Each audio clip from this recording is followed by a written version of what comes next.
Vikings talk. It's Purple Daily on Score North and ScoreNorth.com. Purple Daily, presented by Surly Brewing Company. Potentially, maybe.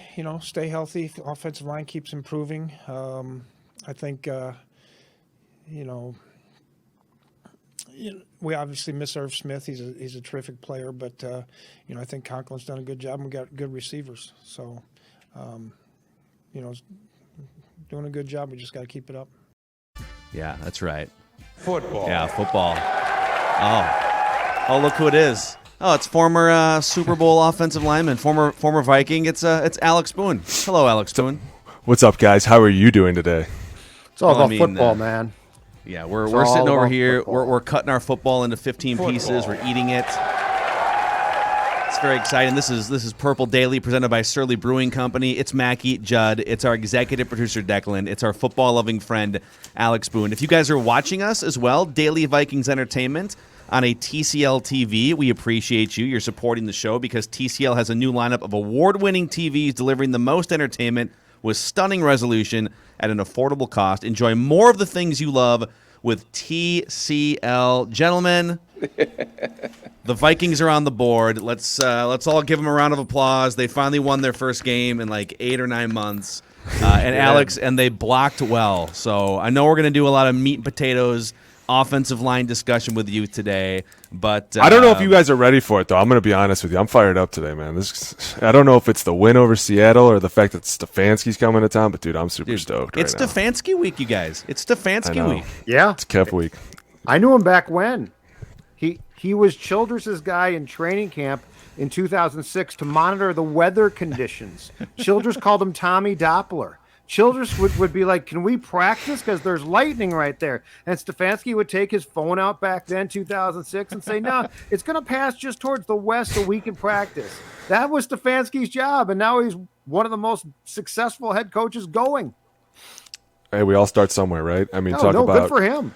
Absolutely. I mean, I think that's the one thing to show is like the development of all the years that he's been here with all these coaches and the fact that he's hit so well so fast in Cleveland. Like, it's incredible. And Cleveland needs that too. They're a big football city. Yeah.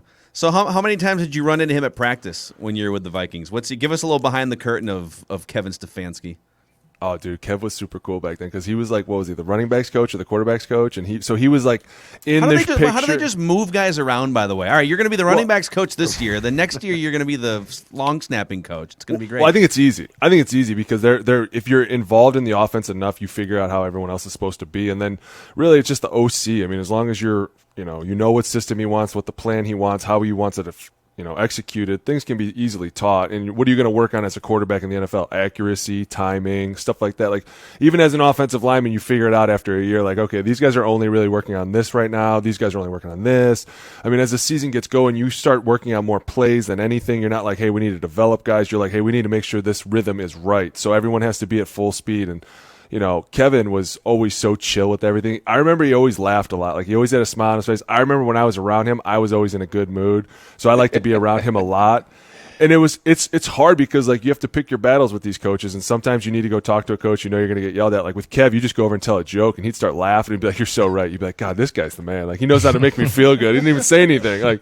But when he went to Cleveland, coming from Freddie Kitchens, Freddie was kind of a cluster. And he was, because I was with him in Arizona, and the way he thinks, he's so up in the air about things at times that you're like, to be a head coach, you have to be extremely decisive and be like, this is exactly how I want it. Because if you give me any gray area, well, I'm going to play with it too much, and then you're not going to be happy. So you got to be really cut and dry. And I think that was Freddie's problem.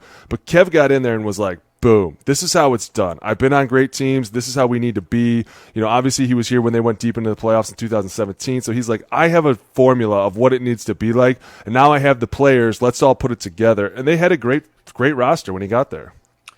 What's the defining thing that you see where an assistant coach, in your mind, has the ability, Booney, to step up? Because, I mean, there's a ton of guys that want the job.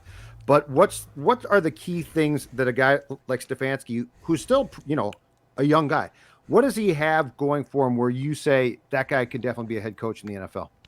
I think that when I ask you a question, if you give me a definitive answer, and there's a lot of times where as a player, I'm more testing you than you're testing me, just because I want to make sure that if we're in a really pressure situation, I want to make sure I know the exact answer to this. And he always fired fired him right back. And, Pat Shurmur always did too, Norv Turner, like they knew how they wanted their offensive run, and it was like, listen, this is what I want you to do. Don't ask me again. Got it. All right, cool. Also, like in a pressure situation in a game, are you super calm or are you super crazy? Are you trying to yell at me to get me fired up or get yourself fired up? Like, Kevin was always super chill, and that's a great quality for a coach because as a player, we run hot and we have a lot of emotions, but as soon as we start talking to you, we're naturally going to calm ourselves down because you're not really yelling at me. You're just talking to me. And I kind of feel bad for yelling at you, although the situation dictates how I'm yelling at you. At times it'll be like, all right, I'm naturally calm now. This is what happened out there, coach. They brought out the free safety off the edge, and I wasn't paying attention. Instead of being like, well, you know what? If we didn't have 6 or 7 checks and kills in there, I wouldn't be running through my mind every 5 seconds. And then sometimes with these bad OCs or these bad coaches, they start yelling back at you. You'd be like, don't ever raise your voice to me again on this sideline. Like, you don't know what you're messing with. I'm running real hot right now. He's pissing me off. You're pissing me off. You're all pissing me. He's like, hey, man. It's okay. We'll get him back. You're like, all right, we will. You're right. We're so right. We'll get him back. Like, let's talk about this. And you see that too. Like on their sidelines, they're always even keel. And before with Freddie and stuff, and even these coaches you see now in leagues, like you see the sideline get too up and then they get too down. And they ride this emotional roller coaster. And by the fourth quarter, you're so drained. You're like, oh my gosh, we still got to play. Like, you got to be super calm the whole game. And Kev brings a great element of that. Where does Freddie Kitchens rank among great football names, by the way?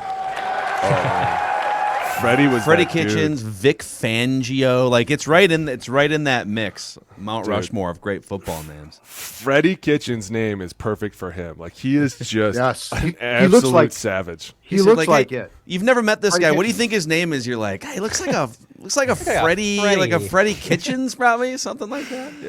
He was in the Goonies as a child. Like he was just that guy. You know what I'm saying? Like he fits the role. And like when you talk to him, he'd be like, "Yeah, man, you know what I'm saying? Like, yeah, we all gotta get out there."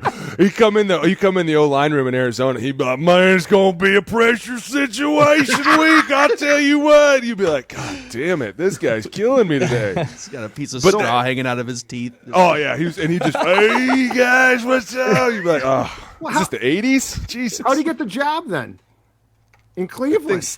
I think sometimes a lot of people run into luck, and I think that he was in the situation where he kind of developed Baker, and they had this chemistry, and that's another thing too is like if you can get your imprint on a quarterback early, owners will keep you around as long as that player continues to develop because that's the hardest position to develop in this league. It's quarterbacks. Look at all these Heisman Trophy winners that come in here, and look at all these great passers that come straight out of college. I mean, look at them now. They don't understand football at our level, and so when you can get a guy that gets the game, that can get rid of the ball and knows how to check the ball down at times, like, dude, owners will love you forever. If every year you just take these tiny steps to develop. Now, eventually your career starts to hit the back end, and that's when the coach has got to really put something together.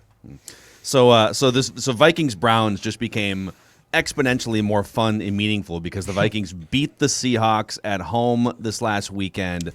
Alex, what did you? I mean, this was about as good of an offensive performance as you're going to see. The Vikings offensive line showed up.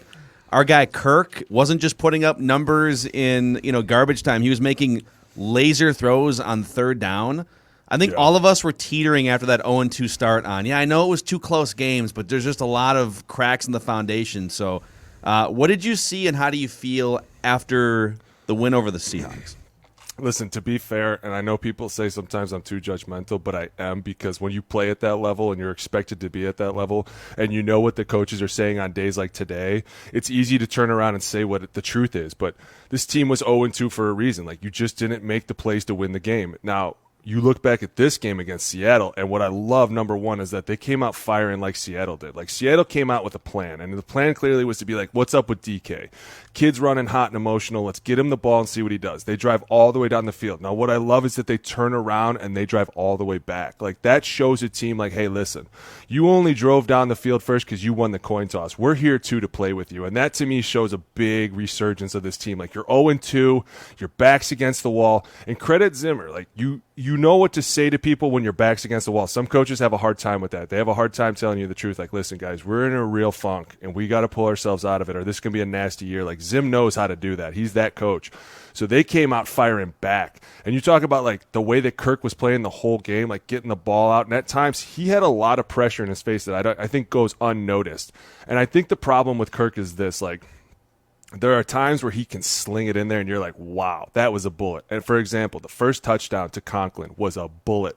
And Brooks was all over Conklin. Like, that ball had to be perfect, and it was. And then there's times where he gets a little bit of pressure, and sometimes the ball doesn't look as good, but it still gets there. Like, he's a very underrated quarterback. There's no question. We all know that. It's the problem becomes, like, everybody's going to throw all these problems on you when you're really the only person in the backfield. Now, what I think he did great was Dalvin wasn't back there, and he still looked great. Like, that to me shows he's taking steps. He can do this. Now, Alexander Madison definitely stepped up. Like, the way he run, that was awesome. And I think that there was a lot of yards left out on that field, especially for a guy like that. Like, he's probably pissed as hell today because he's like, dude, I could have had 200 yards all over that defense if there was maybe 3 more linebackers blocked. Like, that's incredible. Mm-hmm. On Kirk, the one thing that I've seen, and you broached this, the time that it takes him to deliver the ball in 2021 is noticeably different. I mean, that's been the one thing is I would say this. Kirk has certainly not gotten ideal pass protection, but the one thing where I think he sort of has screwed the offensive line previously is he sits in the pocket and acts like, man, I'm going to have protection all day. How big a step is that for him now in year 4 here and well into his career, where that ball, it seems like in 3 games, is coming out quickly, and clearly that is going to help, Kirk, the receivers, and most importantly, Booney, it's going to make the line look good. Yeah, and he does. And especially, I think about this last game. There was a lot of plays where guys were just coming through the line. Like, there's a few plays where they went gone protection, that they blitzed the backside, and the guard and tackle were late to squeeze, and the dude's just running free, but he's just getting this ball out so quick. But my biggest problem with that, because, as a fan, and fans don't understand this, yeah, it looks great, and nobody had to say anything, but that was his first read. What happens if he had to go to his second read? That's when all of a sudden Kirk gets into a little bit of trouble, and at times the offensive line looks bad, because when Justin Jefferson's not open right away, or Adam Thielen's not open right away, you got to go to number 2. Now, sometimes you got to turn to get there, and that takes time, and that linebacker's just barreling down on you, and it's just that's when we're all like, what was that? What the hell? Get rid of the ball. But at times it's the old line, and they're even on the play actions, you see guys just running scot-free because. And I wrote this down. There was a big sin that one of the guys made on the O-line, and we call them sins because you're not supposed to do them. But he took his eyes off a linebacker, and as soon as he looked away, that linebacker noticed he looked away and took off down, and he just ran right down the A-gap. And you look at that, and thank God Kirk got the ball off. I think it was a 19-yard completion to Justin Jefferson. But you're like, dude, had he not made that throw, I wonder where that ball would have went. I wonder how hard he would have been hit. These are the things that you can mask with a win, and you're like, man, that's a great win. But they're things that they're looking at now that you got to be like, hey, listen, we got to clean this up, because if you don't block that guy, and he comes running down there again, and JJ's not open down the middle of the field, we got problems. These are real problems you have to look at down the road if you want to go deep into the playoffs. You got to be sound in everything you're doing. And credit Kirk, too, because he's like, listen, I know where my problems are. I got to get this ball out now. And he's throwing it hot. And I love the way he's throwing it. I think it's great. And JJ and Adam Thielen, I mean, they're just wide open. They run these routes so beautifully. You're like, how is he that wide open? Oh, my gosh. Yeah. Am I the only one that's like, oh, is there sure that's not PI somewhere? What? Right. Every play. I would not want to be in the Seahawks secondary meetings after watching the film of that game.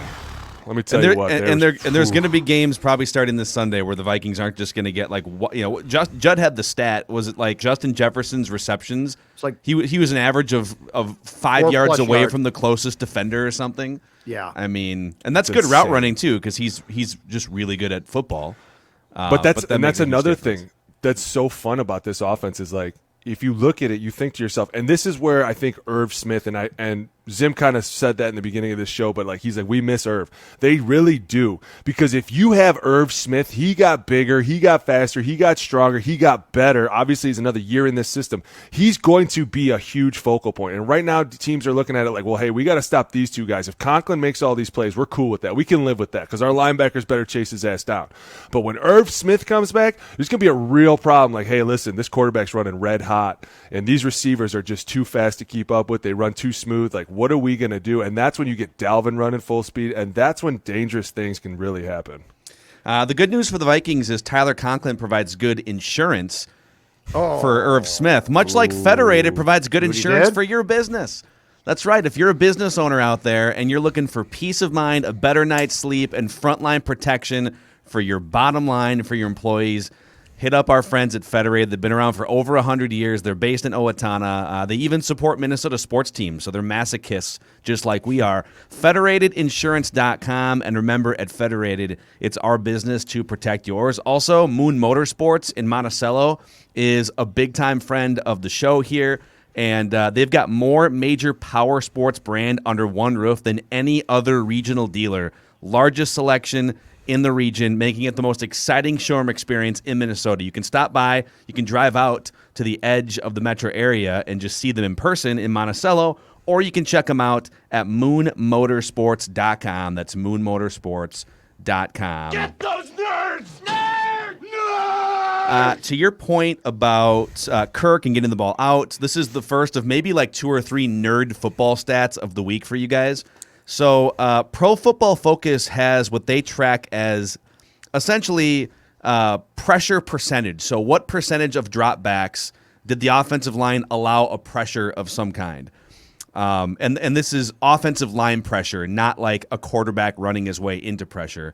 And Kirk is one of the most protected quarterbacks in the league through 3 games. He's only been pressured on 27% of snaps.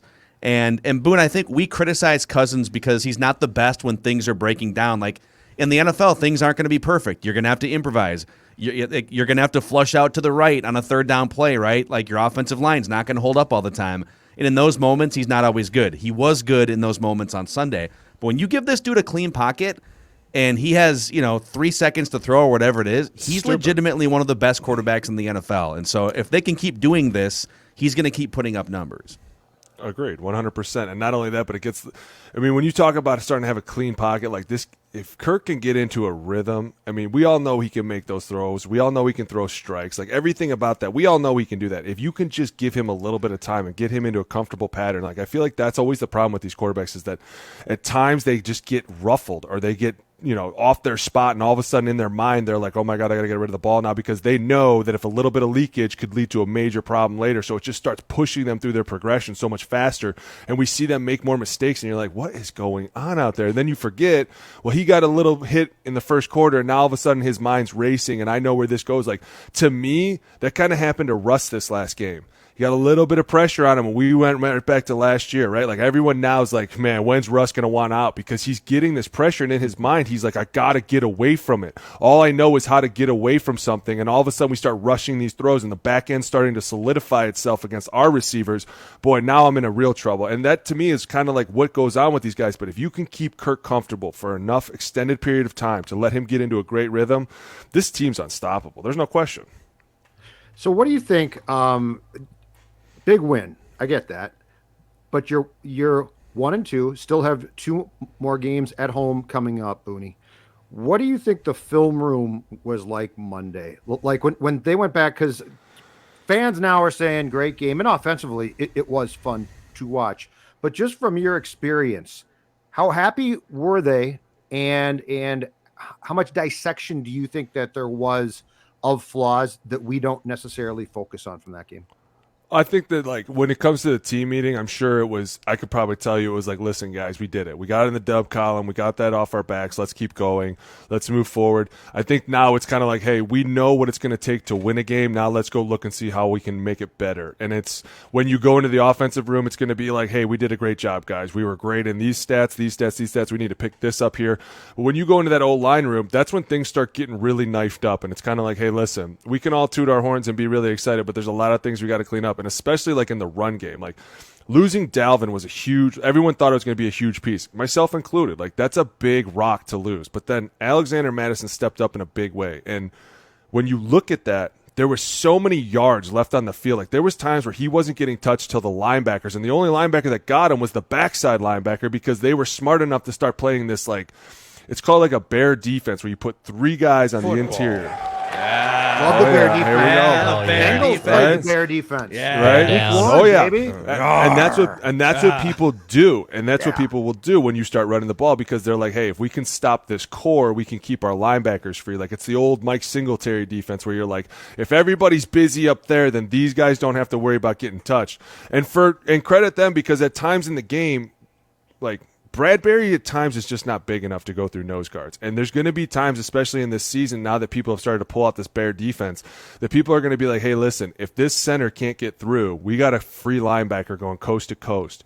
So when you're looking at it, you're like, dude, if you could have just got that linebacker. There were times where Alexander Madison probably would have went to the house at the 20. Like, you're like, man, these guys were looking great, but there's always that one guy.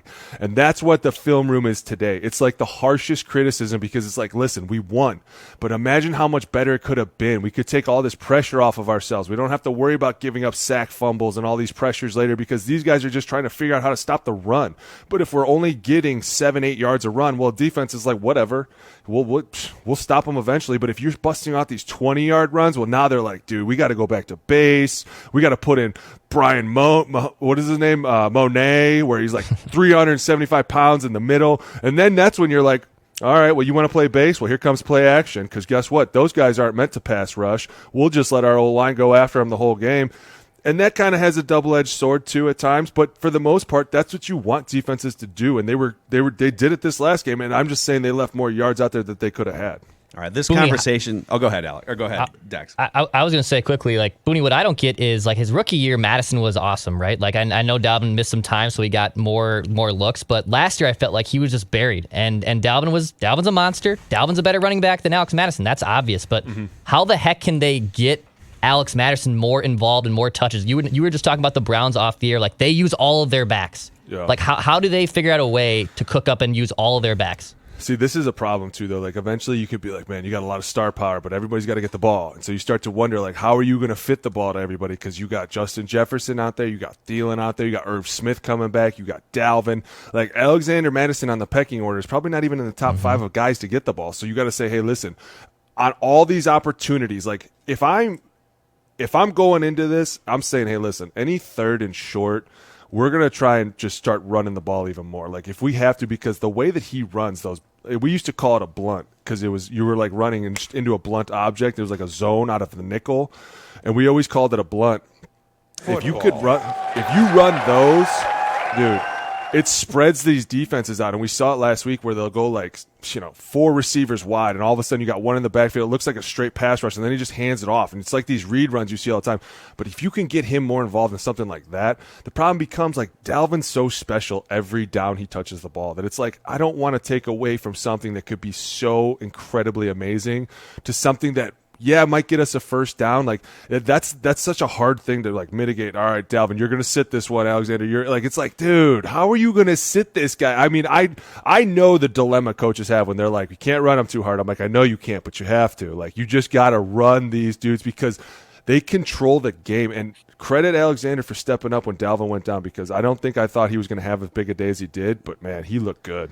All right, this conversation has taken an amazing turn toward the footballerson here. So I want to put Alex on the spot. I want to debut a new segment here that we're going to call Football, yeah, football.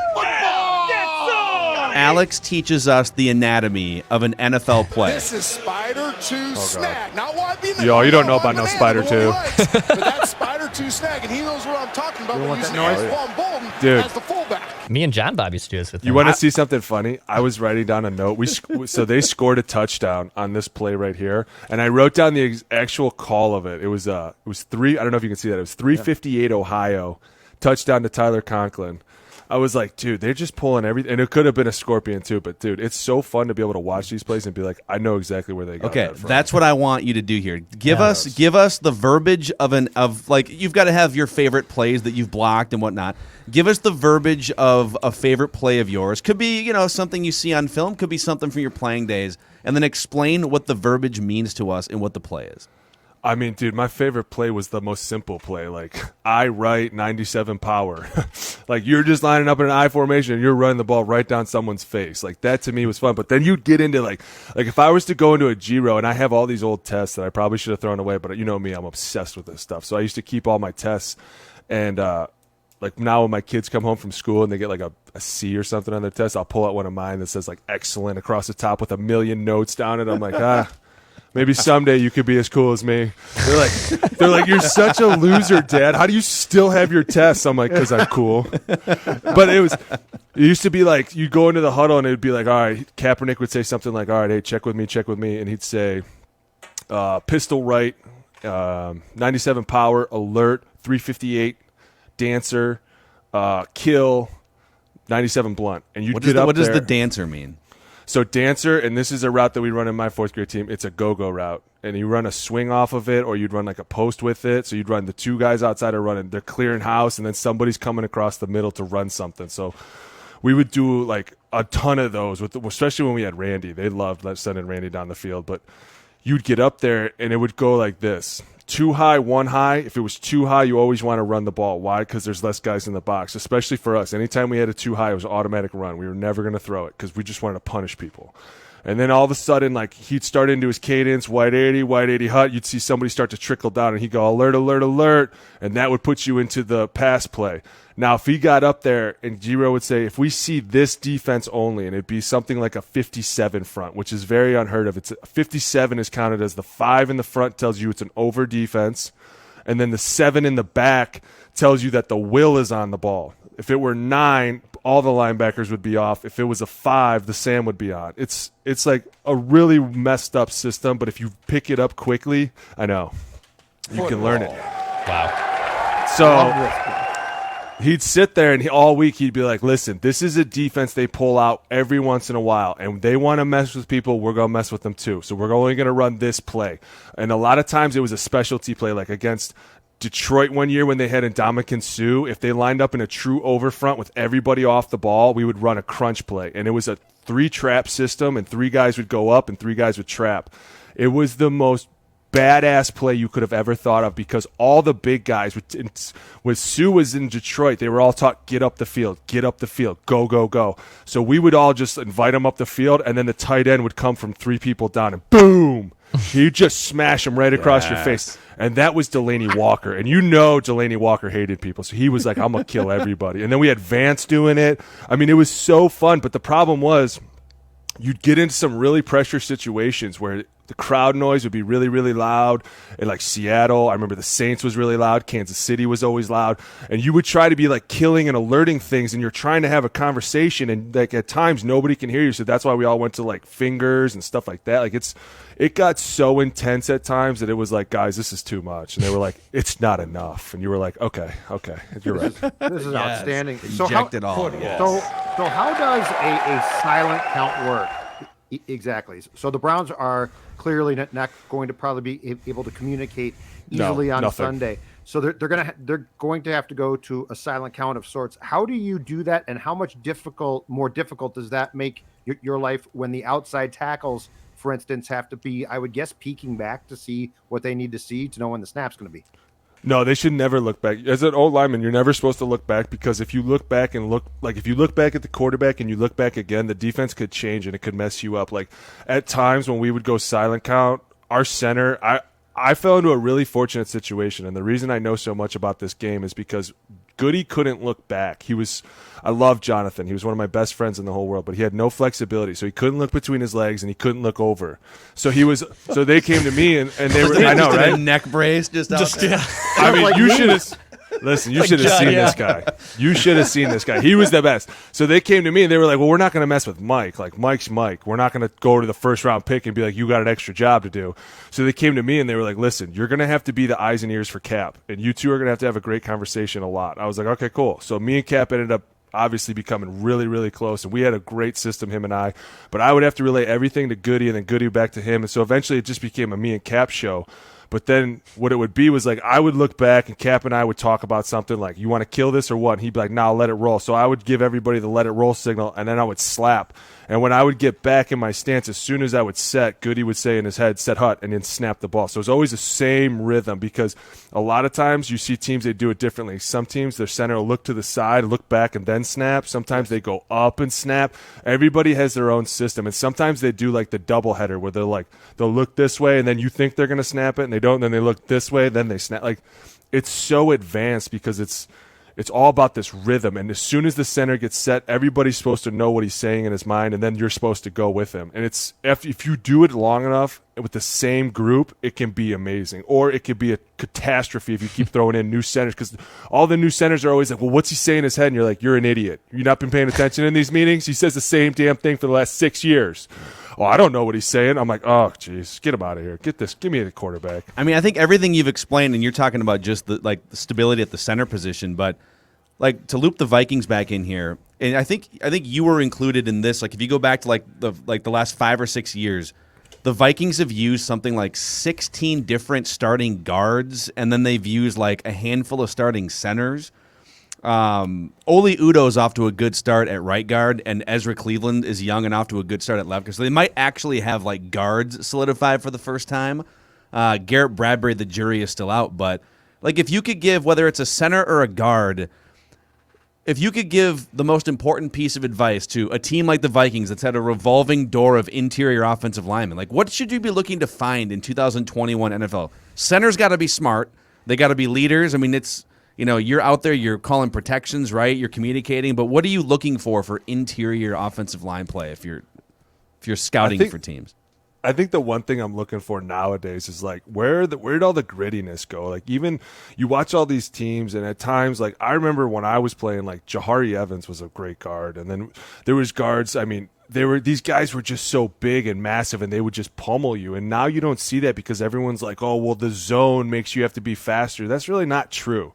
If you can just go out there and kick someone's ass, it doesn't matter how fast you are. Like, you just got to get there. And I mean, Larry Allen was one of the biggest dudes I ever met, and he got there in time. Anybody else can.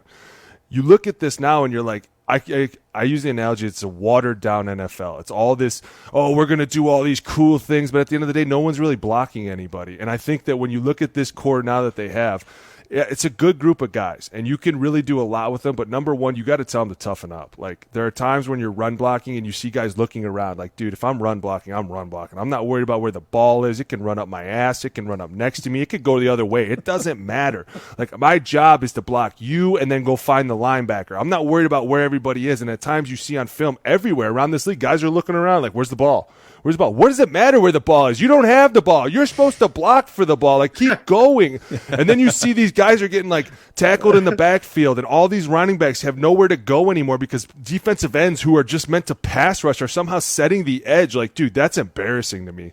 But when you're looking at guards, you got to have guys that, number one, know each other, because a lot of the times, and you're seeing this kind of a little bit with the Vikings, is like these stunts are starting to get a little bit home because they can't pass things off. Like the center can't pass off to the guard because they're working on different levels. These are things you got to practice every day, and you hate it. You're like, dude, I got to take 500 pass sets today. Why? And they're like, because they're going to twist you, and they're going to challenge you in the game, and they're going to come after you, and they're going to see how solid are these guys. And if you show any weaknesses, they're going to come after you. The three guys in the core are the most important guys on the offense, because if anything comes up the middle, you're done. You're never getting away from it. Quarterbacks can never escape that. So to me, it's like these guys are on the right path. They need to start working together more. They need to start like solidifying themselves in pass pro, in run blocking. The three of you need to be working together more. Just hammering dudes off the ball. Don't let dudes tee off on you. Like, these are things you practice through, and it comes with time, and I know it does, but eventually you're like, hey, man, you got a great running back behind you, but he keeps getting hit in the backfield. If you can get him to the linebacker, he's gone, because he's going to take a linebacker 80 yards with him. Like, he'll drag the guy with him if you can just get him up to the second level. And I think the problem, too, for Garrett is he's just so small. Like, he's just not I don't know that God built him to play center in this league. And I'm sure he was fine in college.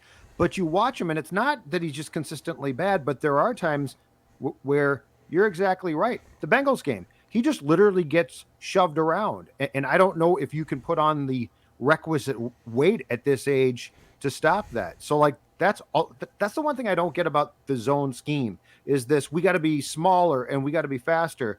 But what's really weird is that the interior linemen now are more athletic and bigger than ever. So, like, They used to be huge, but they really couldn't move, right? Mm-hmm. Now they're huge, and they're Pro Bowl players. So that's where I don't get the zone scheme of let's get small and quick when the guy who is going to essentially line up head-on against you is going to be massive and quick himself. I agree, and I think a lot of it was the transcendence of guys like Aaron Donald, and they were like, hey, if he's going to get quicker, we need to get quicker. But they don't realize, like, Aaron Donald can be as quick as he wants. If he were to go against Larry Allen, he'd still get his ass beat just like everybody else did back then against Larry Allen because he was that good. Like, when I started coming out of the league, they were constantly like, we need guys to be thinner and faster and more able to run better. And you're like, well, why? Because on third down, they're going to bring the house and you're going to need a big dude to sit in there and take two guys. Like, eventually, you can't have everything you want. I think what they're asking for is guys that can just move better. We want guys that can move better. You can't really necessarily lose weight because, like you said, the teams that run the ball like this, like if you're a center like Garrett Bradbury and you're undersized, and you are, you're playing against nose tackles like Brian Monet that I just said from the Seattle Seahawks, who is 365 pounds. Like, that guy's just going to push you back naturally. Like, that's just what he does. So these coaches are like, oh, we need to get faster and thinner. And you're like, why? Because it looks good? Because what, I mean, like, that to me is always like hindering players. Like, they're like, no, don't gain that weight. Like, no, dude, you need to gain some weight. You need to get stronger. You need to know how to sit down better. These are things that are going to make you a better player. And eventually you got to tell the coach, like, listen, I need to get bigger. And I'm sorry, it's just how it goes. Judd, when it comes to scouting the drinks that you're going to consume on the weekend, what are you looking for? Oh, let's see. What do I look for? I look for 5 tools. I look for how good the beer is, and then 3 more times how good the beer is. And I found a 5-tool player. It's Surly Furious IPA, boys. That's exactly right. You know, if you out there enjoyed the Vikings game on Sunday, but you did it without one of these babies, a Furious, you did it wrong. What you need to do, Sunday's game, Browns and Vikings, crack open a Surly Furious, enjoy the IPA that revolutionized Minnesota craft beer. Don't settle.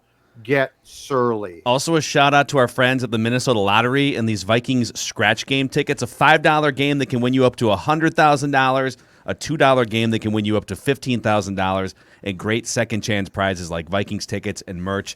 Just say I'm in to Vikings scratch games from the Minnesota Lottery. Must be 18 or older to play. Before we go here, what's the 5th grade football update for us this week? Have you gotten kicked out of the league yet? No, we played another Chanchaska team. We won. Go figure. Nice. Yeah, it was great. All the kids got to get the ball pretty much. We had a lot of fun. They were doing really good time. We had a bye week this week, though, so I gave the kids the week off. I told them, I gave them the hardball. Listen, if you guys win, I'll give you this many days off, and they did. So it's should have gone soft. I mean, come on. I'm telling you, man, these kids are so fun to coach. The way that they approach this game, I'm like, dude, I wish that half the guys I played with had your mentality. Like, they just have zero fear when they walk out there. And I'm like, that's how this game's supposed to be, dude. Yeah. Like, you just got to make sure none of those kids get arrested during bye week, okay? Like, you just make sure everyone comes they're back. Under control now, Boone. Yeah. This is not good. We had the real meeting that the coaches used to have with us. Now, listen, it's bye week. I better not be getting any phone calls from any wives. Nah, Coach, we're good. We're good. No OBJ photos on the boat. None of that stuff. All right, just no drama, guys. Look at the. And film. yet, far too often, that one phone call comes in at 2 a.m. Can you believe it? To inform a coach, and the player is on the police blotter. Unbelievable. You think that they would care more? Here's one for you. I got one for you, Alex.